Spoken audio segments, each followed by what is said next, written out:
In a world that has put a large focus recently on the power of the individual, I define brilliance as collaboration and cooperation.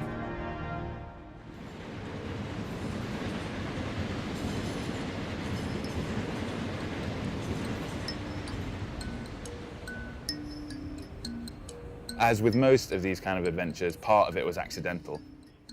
And we found ourselves here one day when this place was just full of filing cabinets and old records.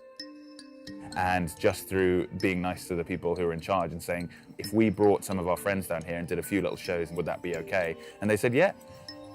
My name's Matt Burt, and I'm the Director of Communications at Vault Festival, which is a 6-week program of arts, theatre, music and comedy.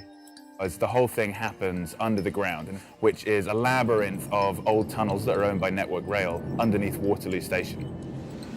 We have a selection of different venues in here, some of which are sort of dungeony and damp and kind of leaky, others are quite industrial and filled with pipes.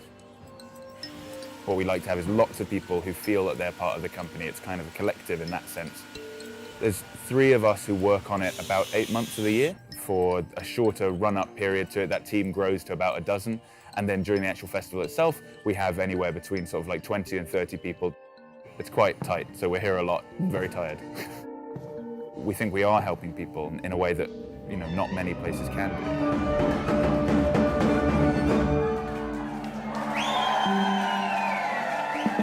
The hope for the companies that come here is they've got a safe space either to succeed really well, like critically, or to fail safely without getting in loads of trouble afterwards. And one of the things that allows is people to take risks.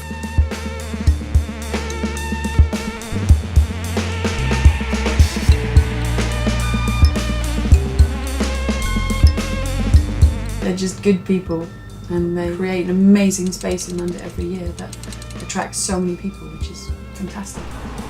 My name is Robin Steedman, and I'm the founder of the Caravan Shorts at Vault Festival. We present 15-minute plays inside a caravan that seats up to 8 people at a time. You get to be inside a space that is completely new and get a story that hopefully is also new. I love this concept. I love being inside here, and I love inviting people inside. And if I can give them a great 15 minutes, and then afterwards they can continue to somewhere else, then my job's done. They've got to start somewhere, and they've got to have the ideas, they've got to be able to express themselves and hopefully meet a lot of people. Because the other thing that's unique about Vault is it creates a vortex of creative, interesting people who are either working on shows or have ideas for shows. They're actors, there's writers, designers, and they're all here in one place talking about stuff. We advance in every sense when technology changes, and in arts and theatre, the impact that technology is having on both the way we communicate to people in the outside world and also the fundamental ways in which we develop and show work is fascinating. We had a show in our first year called Silent Opera. Everything was conducted through wireless headphones. People walked around the different spaces, and it allowed live opera singing and live opera orchestras to be piped directly into people's heads and let them experience an opera in a whole new way. And then on a very fundamental level, we couldn't do the Vault Festival without the technology that's arisen in the last few years.